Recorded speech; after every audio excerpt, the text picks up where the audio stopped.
Hello friends, মৌসুমি রান্নাঘরে তোমাদের সবাইকে অনেক অনেক স্বাগত জানাই। তো দেখো, আজকে আমি একটা নতুন ডিমের রেসিপি নিয়ে চলে এসেছি। দারুণ। কোনো দিন এর আগে হয়তো এভাবে তোমরা ডিমটাকে খাওনি এইভাবে রান্না করে। তো চলো, এখানে দেখো আমি নিয়েছি পোস্ত অল্প একটু, আর নিয়েছি 2 প্যাকেট খসলা, আর একটা নিয়েছি ম্যাগির প্যাকেট 5 টাকা দামের, আর নিয়েছি এখানে গোলমরিচ গুঁড়ো আর কাশ্মীরি লঙ্কার গুঁড়ো। তো চলো এবার রেসিপিটা শুরু করি। তো ফ্রেন্ডস, আমার রান্না যদি ভালো লাগে তাহলে লাইক, শেয়ার, কমেন্ট করো, আর সাবস্ক্রাইব করার জন্য অনুরোধ থাকলো। তো দেখো, এখানে আমি কড়াই বসিয়ে দিয়েছি।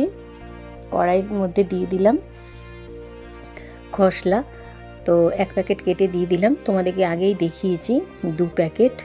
তো আবারও 1 প্যাকেট দিয়ে দেবো। এই দেখো, দিয়ে দিলাম 2 প্যাকেট খসলা। দিয়ে এটাকে আমরা একটু ভালো করে নেড়ে চেড়ে নেব। আর এর মধ্যে দিয়ে দেবো পোস্ত আর খসলাটাকে ভালো করে ভেজে নেব। এবার তোমরা যদি না বোঝো খসলা কাকে বলে, সাদা তিলকে কিন্তু খসলা বলে। তো অনেক কেউ খসলা বলে, অনেক কেউ সাদা তিল বলে। আর সাদা তিল কিন্তু খেলে বা খসলা খেলে কিন্তু স্কিন খুব ভালো থাকে, চকচকে হয়, আর রক্তও পরিষ্কার থাকে, আর খেতেও কিন্তু খুব টেস্টি হয়। তো দেখো, আমি একটু নেড়ে চেড়ে বন্ধ করে দিয়েছিলাম গ্যাসটাকে। এবার আমি এখানে 3-4 কোয়া রসুন কুচি কুচি করে কেটে, আর 3টে কাঁচা লঙ্কা, একটা পাকা আর 2টো সবুজ লঙ্কা কেটে এর মধ্যে দিয়ে দিলাম। দিয়ে এবার এই পোস্ত আর খসলার সাথে খুব ভালো করে কিন্তু আমি ভেজে নেব। এই দেখো, এইভাবে ভেজে নেব। তো খুব সুন্দর কিন্তু একটা রসুন আর কাঁচা লঙ্কা ভাজা কিন্তু একটা গন্ধ বেরোচ্ছে। তোমরা যখন করবে তখন দেখবে খুব সুন্দর একটা গন্ধ বেরোচ্ছে। আর এমনিতেও পোস্ত কিন্তু যদি একটু ভাজো, বা সাদা তিল খসলা ভাজো আর লঙ্কা আর রসুন, খুব সুন্দর একটা গন্ধ বেরোয়। এই যেরকম আমি ভাজছি এরকম করে ভেজেও কিন্তু তোমরা বেটে নিয়ে গরম ভাতের সাথে শুধুও খেতে পারো, দারুণ লাগবে খেতে। তো যাই হোক, দেখো এখানে আমি গ্যাসটা অফ করে দিলাম। দিয়ে এবার যতক্ষণ এটা গরম থাকবে কড়াইতেই থাকতে দেব। তাতে কি হবে যে যতটুকু ভাজা হয়, তোমরা দেখতে পাচ্ছ যে সাদাই আছে, কিন্তু আমি এমন করে ভেজেছি, পুড়িয়ে ফেলো না, তাহলে কিন্তু একদম টেস্ট লাগবে না। খুব সুন্দর একটা গন্ধ বেরোচ্ছে। তো ওটাকে আমি ঠান্ডা করতে দিয়ে দিয়েছি। এবার আমি একটা নিয়ে নিয়েছি ফ্রাইং প্যান, এর মধ্যে দিয়ে দিচ্ছি 2 চামচ সর্ষের তেল। বড় চামচের 2 চামচ সর্ষের তেল দিয়েছি, কেন অনেকটাই এই তেলটাই রান্না করতে হবে। খুব বেশি আমি তেল দিই না, সেটা তোমরা জানো। তো দেখো, শুধু ডিম দিয়েও তোমরা এই রেসিপিটা করতে পারো। তো আমি একটু আলু দিয়ে করব। আলুটাকে আমি আগে থেকে সিদ্ধ করে নিয়েছি ডিমের মতন। তো আমি এই তেলের মধ্যে দিয়ে দিলাম 1/2 চামচ মতন হলুদ, আর দিয়ে দেবো 1 চুটকি মতন নুন। দিয়ে এবার নুন হলুদটাকে ভালো করে মিশিয়ে নেব তেলের মধ্যে। আর লো ফ্লেম করে রেখেছি। দেখো, এখন লো ফ্লেমেই করবে এটা, না হলে কিন্তু পুড়ে যাবে, ভালো লাগবে না। হলুদ কিন্তু দেখবে বেশি হাই ফ্লেমে থাকলে কিন্তু পুড়ে যায়। তো হলুদটা দেওয়ার কারণ হলো যে কালারটা ভালো আসবে। এই যে আমি আলুগুলো ভাজবো, এই যে সাদা সাদা আলুগুলো, খুব সুন্দর একটা কালারও আসবে। আর নুনটা দিলাম যাতে খুব সুন্দর স্বাদ হয়। আর তেলে কিন্তু হলুদ দিলে তেল কিন্তু ছিটকিয়ে গায়ে পড়ে না, অনেক সময় হয় না তেল ছিটকোয়, সেটা করবে না। তো দেখো, এখানে আমি ডুমো ডুমো করে যে আলুগুলো সিদ্ধ করে রেখেছিলাম সেগুলো আমি দিয়ে দিলাম এর মধ্যে। আর তোমরা তো জানোই মৌসুমি রান্নাঘরে আলু ছাড়া কোনো কিছুই হয় না। তো সেজন্য আলুগুলো আমি দিয়ে দিয়েছি। তোমরা আলু দিয়েও খেতে পারো, আবার আলু ছাড়াও খেতে পারো। যাদের আলু খেতে ভালো লাগে না তারা আলু দিও না, এমনিই করবে। আর যারা আলু ভালোবাসো আমার মতন, তারা এরকমভাবেই করবে আলু দিয়ে। তো দেখো, আলুগুলো কিন্তু খুব সুন্দরভাবে লাল লাল মচমচাভাবে কিন্তু আমাদের ভাজা হয়ে গেছে, আর খুব সুন্দর একটা কালারও চলে এসছে। এই জন্য আমি আলুগুলোকে এখন নামিয়ে নিচ্ছি। তো বন্ধুরা, এভাবে যদি তোমরা এই রেসিপিটা করো না, সবাই একদম চেটে পুটে খাবে, এত সুন্দর হয় খেতে। ছোট বাচ্চাদের তো ডিমটা খুবই পছন্দ।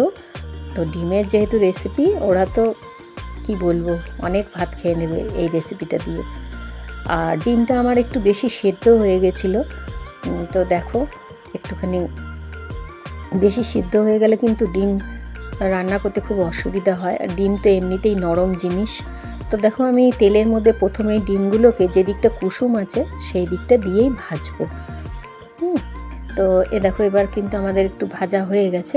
তো বুঝতেই পারবে যে ভাজার একটা গন্ধ বেরোবে, আস্তে আস্তে ডিমটাকে পাল্টে দেবে। তো ওই 3টে তো ঠিকই আছে, এটা একটু বেশি ফেটে গেছে। এই দেখো কুসুমটা বেরিয়ে আসছে। যাই হোক, হালকা হাতে আমি এগুলোকে ভেজে তুলে নেব।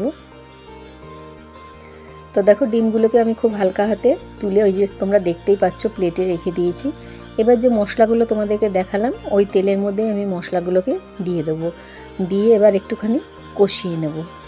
কারণ দেখো ওটা তো কাঁচা থাকতেই আমরা কড়াইতে একটুখানি ভালো করে, বেশি খুব ভালো করে না, যাই হোক মিডিয়ামভাবে ভেজে নিয়েছিলাম, সেই জন্য এখানে কষাবোও কম। তো এখানে স্বাদ অনুযায়ী দিয়ে দিলাম নুন, 1 চামচ মতন ধরো নুন দিয়েছি, আর দিয়ে দিলাম 1 চামচ মতন হলুদ, আর দিয়ে দিলাম অল্প একটু কাশ্মীরি লঙ্কার গুঁড়ো। কাশ্মীরি লঙ্কার গুঁড়োটা এই জন্যই দিলাম যাতে কালারটা খুব সুন্দর হয়। তো তোমরা তো জানো যে কাশ্মীরি লঙ্কা দিলে কিন্তু দারুণ হয় দেখতে, আর ঝাল হয় না কিন্তু টেস্ট হয়। তো এখানে দিয়ে দিলাম দেখো গোলমরিচ গুঁড়ো। গোলমরিচ গুঁড়ো দিলে কিন্তু দুর্ধর্ষ খেতে লাগে, খুব সুন্দর লাগে খেতে, খুব টেস্টি হয়। যেমন দেখতে ভালো হয় কাশ্মীরি লঙ্কা দিলে, আবার গোলমরিচের গুঁড়ো দিলে কিন্তু খেতেও খুব টেস্টি হয়। তো দেখো এখানে আমি দিয়ে দিলাম 1/2 চামচ মতন ম্যাগি মশলাটা। তো ম্যাগি মশলা খুব বেশি দিও না, কারণ এখানে যেহেতু খসলা পোস্ত এগুলো আছে সেগুলোরও তো একটা টেস্টের দরকার। তো বেশি যদি ম্যাগি মশলা দিয়ে দাও তাহলে তো ম্যাগি মশলার গন্ধই বেরোবে। তো যেরকম আমি দিলাম অল্প একটু ওই রকম দেবে। তো দেখো মিক্সিটা ধুয়ে আমি একটুখানি জল দিয়ে দিলাম। খুব সুন্দর একটা গন্ধ বেরোচ্ছে। যখন তোমরা এই রেসিপিটা বানাবে তখন তোমরাও বুঝতে পারবে যে কত সুন্দর টেস্টি আর খুব সুন্দর একটা গন্ধ বেরোচ্ছে। তো দেখো আলুগুলোর উপরে আমি এই গ্রেভিটাকে দিয়ে দিচ্ছি একটু। এখন কিন্তু আমি গ্যাসটাকে লো ফ্লেম করেই এটা করছি। যখনই মশলা কষাবে তখন লো ফ্লেমে করে, একটু দেরি হয় কিন্তু খুব সুন্দর কিন্তু টেস্ট হয়। তো দেখো এগুলো আমি দিয়ে দিলাম আলুর মধ্যে, দিয়ে এবার আমি এটাকে একটুখানি, এই যে মিক্সিটার মধ্যে আর একটু লেগে রয়েছে, একটু জল দিয়ে দেবো। খুব বেশি কিন্তু এখানে জল ইউজ হবে না, এটা কিন্তু একদম গা মাখা মাখা হবে, খুব টেস্টি লাগে খেতে। পাতলা ঝোল করলে কিন্তু ভালো লাগবে না। আমি যেভাবে করছি তোমরা যদি বাড়িতে এই রেসিপিটা বানাও এইভাবেই বানাবে, খুব ভালো লাগবে খেতে। তো দেখো এবার আমি জোরে দিয়ে দেবো গ্যাসটাকে, হাই ফ্লেমে দিয়ে এবার এটাকে আমি একটুখানি ফুটিয়ে নেব তাড়াতাড়ি করে। তো দেখো এখানে আমাদের এই যে গ্রেভিটা ফুটে উঠেছে, ঝোল বলবো না, গ্রেভিটা ফুটে উঠেছে। আবার আমি লো ফ্লেম করে দিয়েছি। ডিমটা ছাড়ার সময় কিন্তু লোই করে দেবে গ্যাসটাকে, দিয়ে আস্তে আস্তে করে এবার কিন্তু ডিমের কুসুমটা ওপর দিকে থাকবে, এইভাবে তোমরা দেবে। তো দেখো এই রেসিপিটা কিন্তু তোমরা ভাত, রুটি, লুচি, পরোটা সব কিছুর সাথে খেতে পারবে, এত সুন্দর হয় খেতে। তোমাদের বাড়িতে যদি কোনো গেস্ট আসে তখনও তোমরা এটা করে দিতে পারো। অনেক কেউ ভাবো তো যে কি করব, মাছ আনবো না মাংস আনবো, কিন্তু ডিমের এই রেসিপিটা যদি করে দাও মাছ মাংসকেও একদম হার মানিয়ে দেবে, এত সুন্দর হয় খেতে, দারুণ লাগে খেতে। তো তোমরা বাড়িতে একবার ট্রাই করো যেভাবে আমি করলাম। তো দেখো এবার আমি এই ডিমের ওপরে একটুখানি গ্রেভিগুলো দিয়ে দিচ্ছি যাতে ভেতরে একটু ঢুকে যায় আর খুব সুন্দর লাগে খেতে।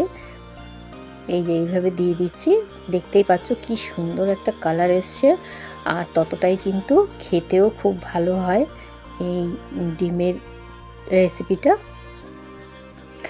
তো ফ্রেন্ডস, এই ডিমের রেসিপিটার নাম কি দেবে তোমরা অবশ্যই কমেন্টে লিখো, কেমন লাগলো সেটাও লিখো।